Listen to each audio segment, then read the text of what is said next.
Mari saudara kita buka Alkitab kita pagi hari ini di dalam 2 Samuel 21 dan nanti akan berakhir pada 2 Samuel 24.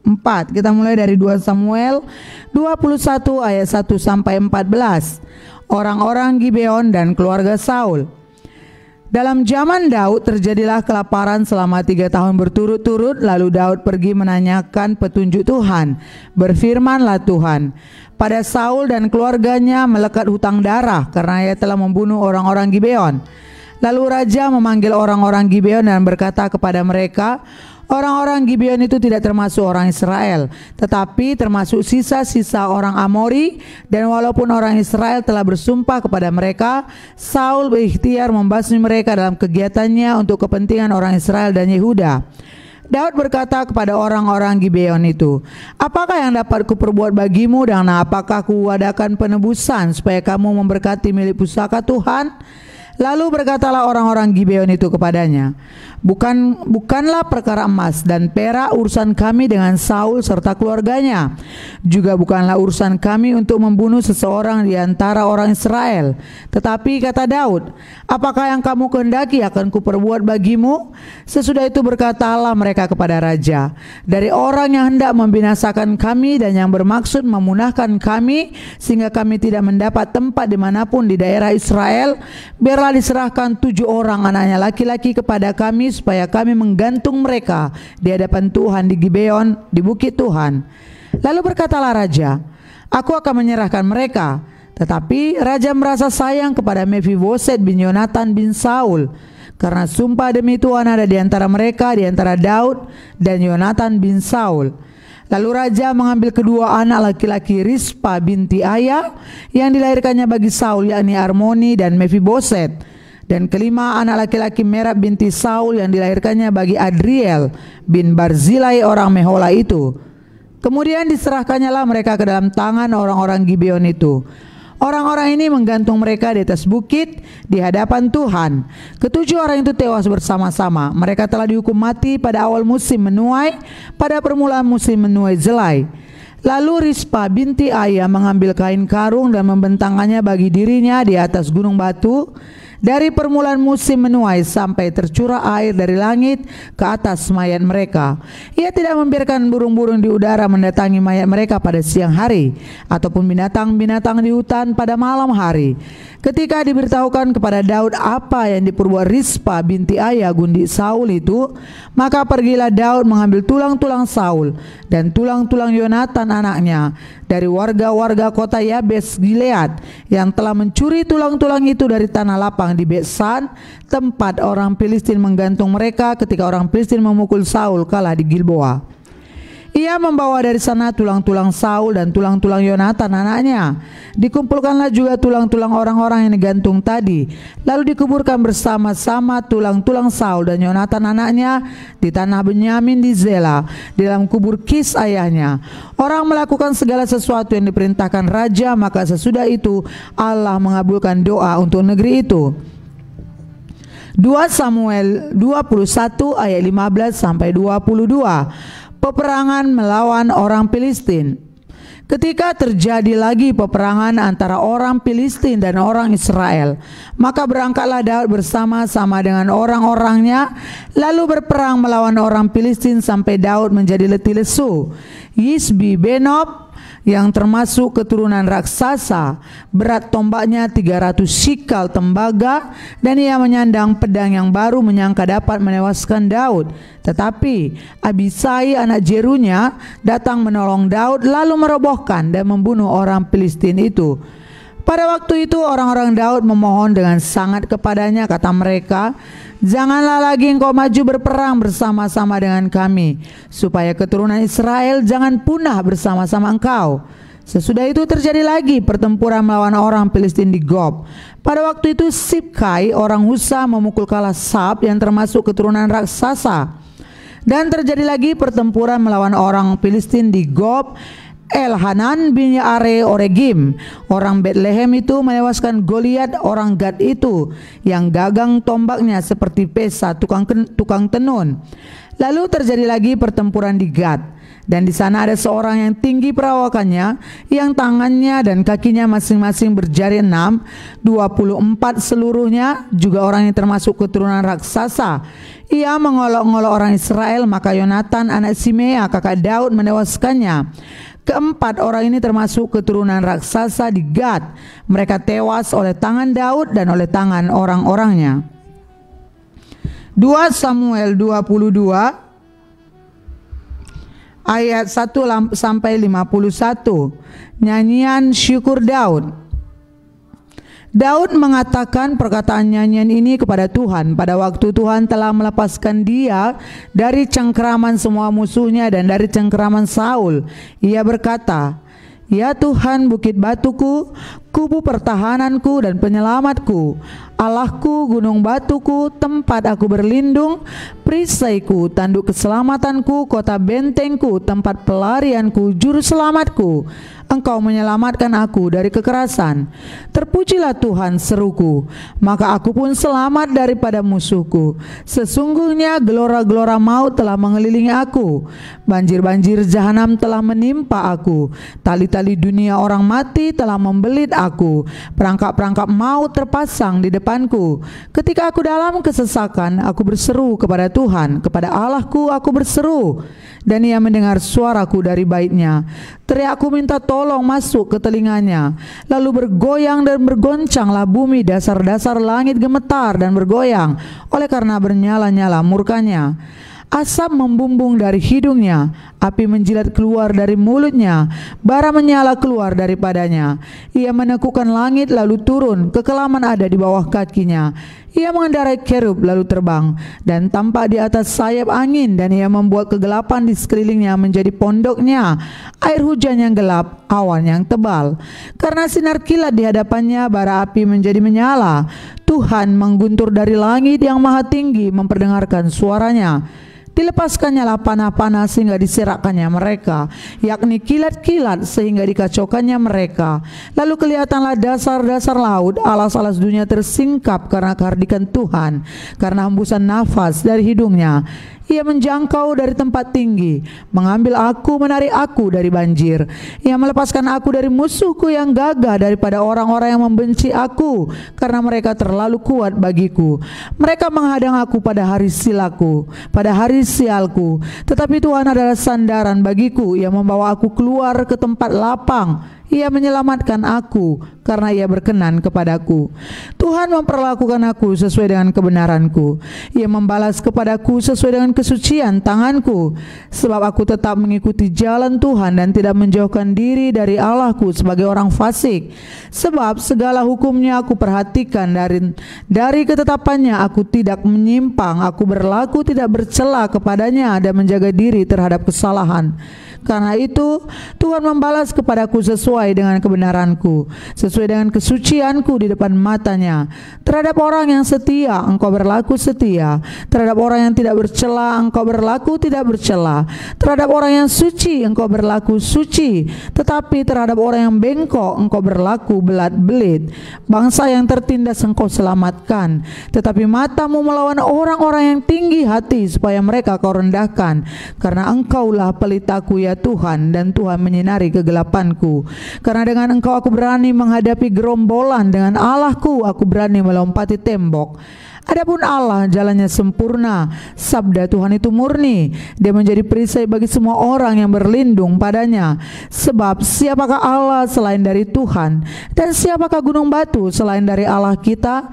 Allah, Dialah yang menjadi tempat pengungsianku yang kuat, dan membuat jalanku rata, yang membuat kakiku seperti kaki rusa, dan membuat aku berdiri di bukit, yang mengajar tanganku berperang, sehingga lenganku dapat melengkungkan busur tembaga.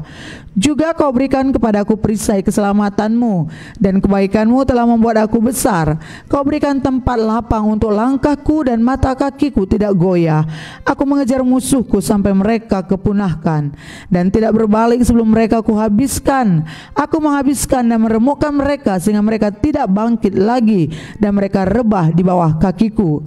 Engkau telah mengikat pinggangku dengan keperkasaan untuk berperang.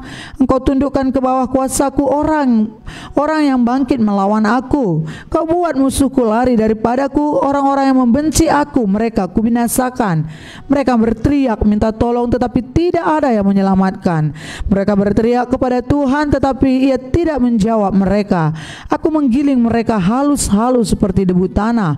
Aku menumbuk mereka dan menginjak-injak mereka seperti lumpur di jalan. Dan Engkau meluputkan aku dari perbantahan bangsaku.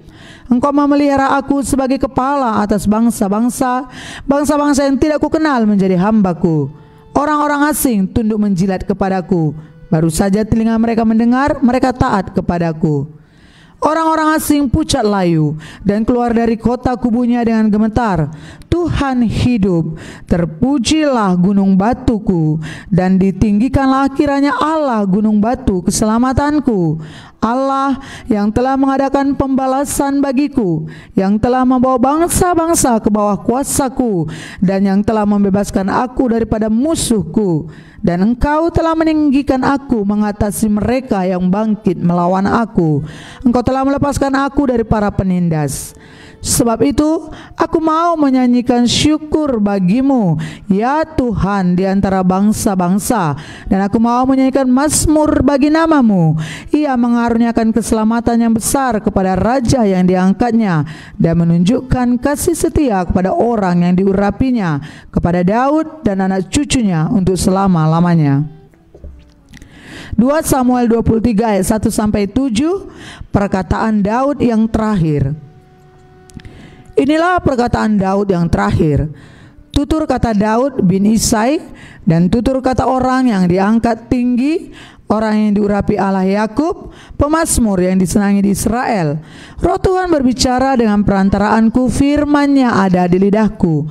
Allah Israel berfirman, gunung batu Israel berkata kepadaku, apabila seseorang memerintah manusia dengan adil, memerintah dengan takut akan Allah, ia bersinar seperti fajar di waktu pagi, pagi yang tidak berawan, yang sesudah hujan membuat berkilauan rumput muda di tanah.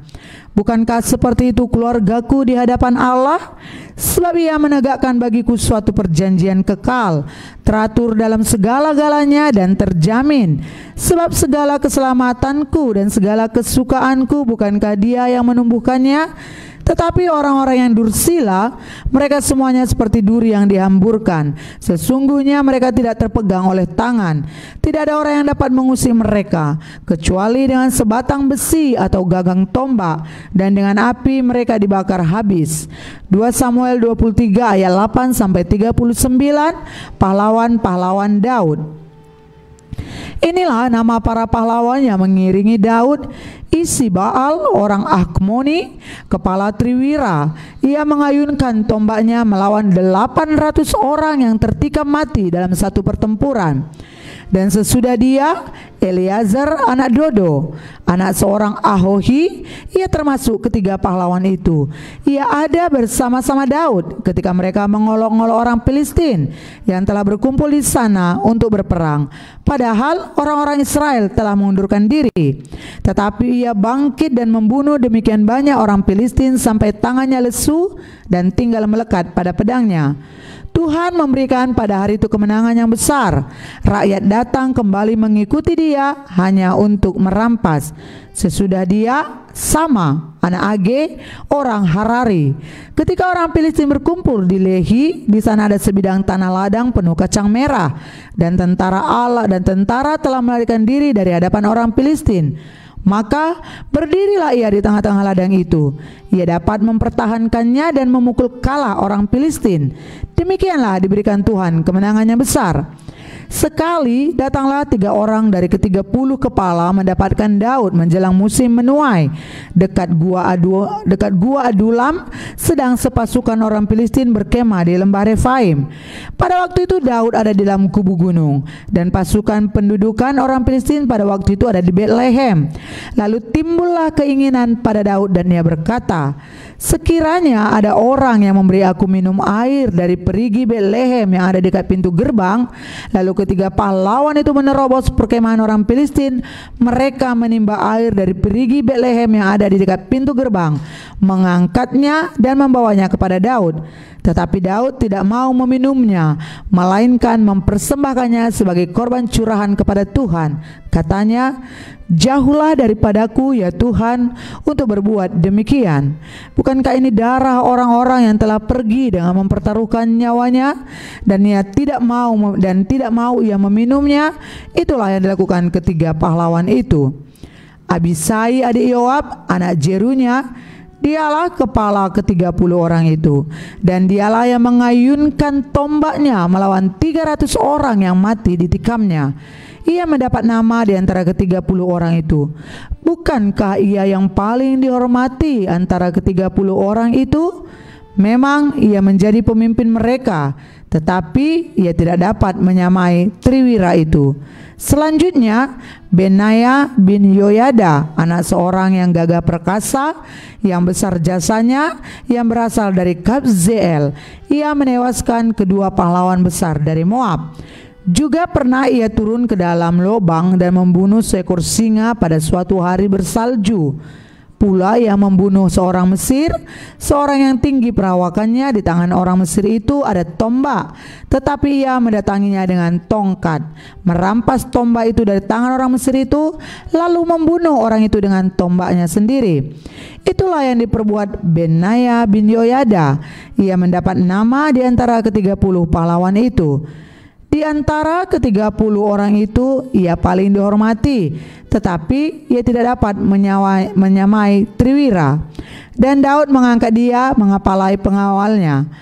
Asael saudara Yoab ada di antara ke-30 orang itu. Selanjutnya Elhanan bin Dodo dari Betlehem, Sama orang Harod, Elika orang Harod, Heles orang Palti, Ira anak Ikes orang Tekoa, Abiezer orang Anatot, Mebunai orang Husa, Zalmon orang Ahohi, Maharai orang Netofa, Heleb anak Baana orang Netofa, Itai bin Ribai dari Gebea orang Benyamin, Benaya orang Piraton, Hidai dari lembah-lembah Gaas, Abialbon orang Bet Araba, Asmawet orang Bahurim, Eliahba orang Saalbon, Yasyen orang Guni, Yonatan anak Sama orang Harari, Ahiam bin Sarar orang Harari, Elifelet anak Asbai orang Maaka, Eliam anak Ahitopel orang Gilo, Hesrai orang Karmel, Pairai orang Harbi,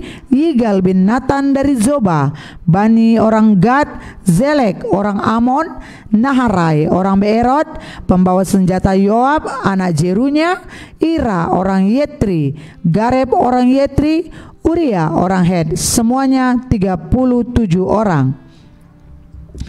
2 Samuel 24 ayat 1 sampai 17. Pendaftaran dan penghukuman. Bangkitlah pula murka Tuhan terhadap orang Israel. Ia menghasut Daud melawan mereka, firman-Nya, "Pergilah, hitunglah orang Israel dan orang Yehuda." Lalu berkatalah raja kepada Yoab dan para panglima tentara yang bersama-sama dengan dia, "Jelajahilah segenap suku Israel dari Dan sampai Beersheba. Adakanlah pendaftaran di antara rakyat supaya aku tahu jumlah mereka." Lalu berkatalah Yoab kepada raja, "Kiranya Tuhan Allahmu menambahi rakyat 100 kali lipat daripada yang ada sekarang, dan semoga mata tuanku raja sendiri melihatnya. Tetapi mengapa tuanku raja menghendaki hal ini?" Namun titah raja itu terpaksa diikuti oleh Yoab dan oleh para panglima tentara. Maka pergilah Yoab dan panglima-panglima tentara itu atas perintah raja untuk mengadakan pendaftaran di antara bangsa Israel. Mereka menyeberangi sungai Yordan, lalu mulai dari Aroer dan dari kota yang terletak di tengah-tengah lembah Karagad dan Yazer. Kemudian sampailah mereka ke Gilead dan ke Kades di negeri orang Het. Selanjutnya sampailah mereka ke Dan, dan dari Dan mengambil jurusan Sidon. Kemudian sampailah mereka ke tempat yang berkubu, Tirus, dan ke segala kota orang Hewi dan orang Kanaan. Akhirnya tibalah mereka di bagian selatan Yehuda di Beersheba. Setelah mereka menjelajahi seluruh negeri itu, sampailah mereka kembali ke Yerusalem setelah lewat 9 bulan dan 20 hari. Lalu Yoab memberitahukan kepada raja hasil pendaftaran rakyat. Orang Israel ada 800.000 orang perangnya yang dapat memegang pedang, dan orang Yehuda ada 500.000. Tetapi berdebar-debarlah hati Daud setelah ia menghitung rakyat. Lalu berkatalah Daud kepada Tuhan, "Aku telah sangat berdosa karena melakukan hal ini. Maka sekarang Tuhan, jauhkanlah kiranya kesalahan hamba-Mu, sebab perbuatanku itu sangat bodoh." Setelah Daud bangun daripada waktu pagi, datanglah firman Tuhan kepada Nabi Gad pelihat Daud demikian, "Pergilah, katakanlah kepada Daud, beginilah firman Tuhan, 3 perkara kuhadapkan kepadamu. Pilihlah salah satu daripadanya, maka aku akan melakukannya kepadamu." Kemudian datanglah Gad kepada Daud, memberitahukan kepadanya dengan berkata kepadanya, "Akan datangkah menimpa engkau 3 tahun kelaparan di negerimu? Atau maukah engkau melarikan diri 3 bulan lamanya dari hadapan lawanmu, sedang mereka itu mengejar engkau? Atau akan adakah 3 hari penyakit sampar di negerimu? Maka sekarang pikirkanlah dan timbanglah. Jawab apa yang harus kusampaikan kepada yang mengutus aku." Lalu berkatalah Daud kepada Gad, "Sangat susah hatiku. Biarlah kiranya kita jatuh ke dalam tangan Tuhan, sebab besar kasih sayangnya, tetapi janganlah aku jatuh ke dalam tangan manusia." Jadi Tuhan mendatangkan penyakit sampar kepada orang Israel dari pagi hari sampai waktu yang ditetapkan. Maka matilah dari antara bangsa itu dari Dan sampai Beersheba 70.000 orang. Ketika malaikat mengacungkan tangannya ke Yerusalem untuk memusnahkannya, maka menyesallah Tuhan karena malapetaka itu. Lalu ia berfirman kepada malaikat yang mendatangkan kemusnahan kepada bangsa itu, "Cukup, turunkanlah sekarang tanganmu itu." Pada waktu itu malaikat Tuhan itu ada dekat pengirikan Arauna orang Yebus. Dan berkatalah Daud kepada Tuhan ketika dilihatnya malaikat yang tengah memusnahkan bangsa itu demikian, "Sesungguhnya aku telah berdosa dan aku telah membuat kesalahan. Tetapi domba-domba ini, apa yang dilakukan mereka? Biarlah kiranya tanganmu menimpa aku dan kaum keluargaku." 2 Samuel 24 ayat 18 sampai 25. Mezbah didirikan dekat Yerusalem, tulah berhenti. Pada hari itu datanglah Gad kepada Daud dan berkata kepadanya, "Pergilah, dirikanlah mezbah bagi Tuhan di tempat pengirikan Arauna orang Yebus itu." Lalu pergilah Daud sesudah perkataan Gad seperti yang diperintahkan Tuhan. Ketika Arauna menjenguk dan melihat raja dengan pegawai-pegawainya mendapatkannya, pergilah Arauna keluar lalu sujud kepada raja dengan mukanya ke tanah. Bertanyalah Arauna, "Mengapa tuanku raja datang kepada hambanya ini?" Jawab Daud, "Untuk membeli tempat pengirikan ini daripadamu dengan maksud mendirikan mezbah bagi Tuhan, supaya tulah ini berhenti menimpa rakyat." Lalu berkatalah Arauna kepada Daud, "Baiklah tuanku raja mengambilnya dan mempersembahkan apa yang dipandangnya baik. Lihatlah, itu ada lembu-lembu untuk korban bakaran, dan eretan-eretan pengiri, dan alat perkakas lembu untuk kayu bakar. Semuanya ini ya raja diberikan Arauna kepada raja." Arauna berkata pula kepada raja, "Kiranya Tuhan Allahmu berkenan kepadamu." Tetapi berkatalah raja kepada Arauna, "Bukan begitu, melainkan aku mau membelinya daripadamu dengan membayar harganya, sebab aku tidak mau mempersembahkan kepada Tuhan Allahku korban bakaran dengan tidak membayar apa-apa." Sesudah itu Daud membeli tempat pengirikan dan lembu-lembu itu dengan harga 50 shikal perak. Lalu Daud mendirikan di sana mezbah bagi Tuhan dan mempersembahkan korban bakaran dan korban keselamatan. Maka Tuhan mengabulkan doa untuk negeri itu, dan tulah itu berhenti menimpa orang Israel.